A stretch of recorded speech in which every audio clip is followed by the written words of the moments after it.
धाराशिव जिल्ह्याच्या भूम तालुक्यातील बेदरवाडी शिवारात आपण आहोत आणि दुधना नदी या ठिकाणाहून जाते आणि या दुधना नदीच्या कडेला जी शेती आहे ही अक्षरशः नष्ट झालेली आपल्याला पाहायला मिळते। आपण जर पाहिलं तर काढणीस आलेलं उभं सोयाबीन जी आहे ती पूर्ण मातीमोल झालेलं आपल्याला पाहायला मिळते। पलीकडच्या साईडला जी शेती आहे ती सुद्धा वाहून गेलेली आपल्याला पाहायला मिळते। आता आपल्याबरोबर ह्या परिसरातील आणि ह्या शेतीचे मालक आहेत। काय परिस्थिती आहे, काय सोयाबीनचं कसं वाटोळं झालं? काय आता सगळंच वाटोळं झालं, सगळं वाहून गेले पावसाने। हे दिसतंय ना, सगळं शाप झालंय। काढायला आलं होतं सोयाबीन? काढायला आलं हे काय दिसतंय की हो का? काढायला काय उपयोग होतो का नाही? आता काहीच उपयोग नाही, याला रस्ता बी नाही आणि काढाय बी येत नाही, उगवून जाणार आता हे सगळं।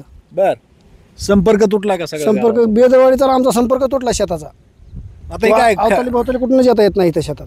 ही खत बियाचं पैसे निघतात का काय नाही? नाही निघत नाही, आत्महत्या करायची वेळ आहे ह्याच्यावर। काय पर्याय किती किती शेत आहे तुम्हाला? मला शेतच 2 एकर आणि 2 एकरचं बी असं झालंय।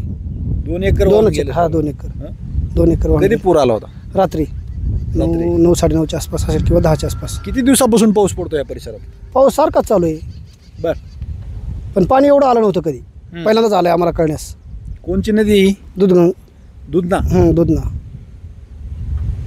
आणि दुसरं पिकाचं पण नुकसान झालंय? ठीक आहे, सोयाबीनचं झालंय, गवत, जनावरांचा चारा, 2 गंजी वाहून गेल्या, 2 गाया मेल्यात। बर, सगळं हे नुकसान भरपूर झालंय। आता काय मागणी काय करताय?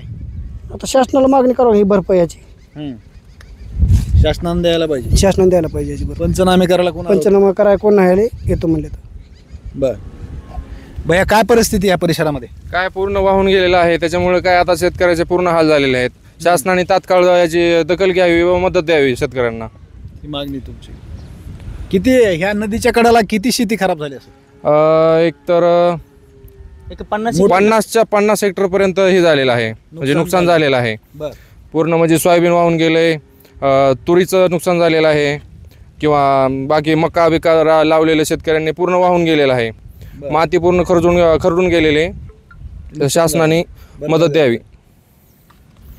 एकंदरीतच आपण जर पाहिलं तर ह्या भूम आणि परंडा या दोन्ही तालुक्यामध्ये बाणगंगा नदी असेल, दुधना नदी असेल किंवा चांदणी नदी असेल, या तिन्ही नद्याच्या कडाला जी शेती आहे, जी गावं आहेत, ही उद्ध्वस्त केलेली आपल्याला पाहायला मिळते।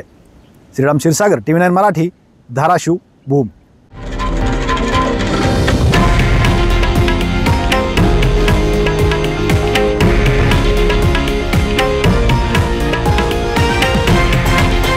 हे आहे देशातील नंबर 1 न्यूज नेटवर्क आणि आपण पाहत आहात TV9 मराठी, एकमेव।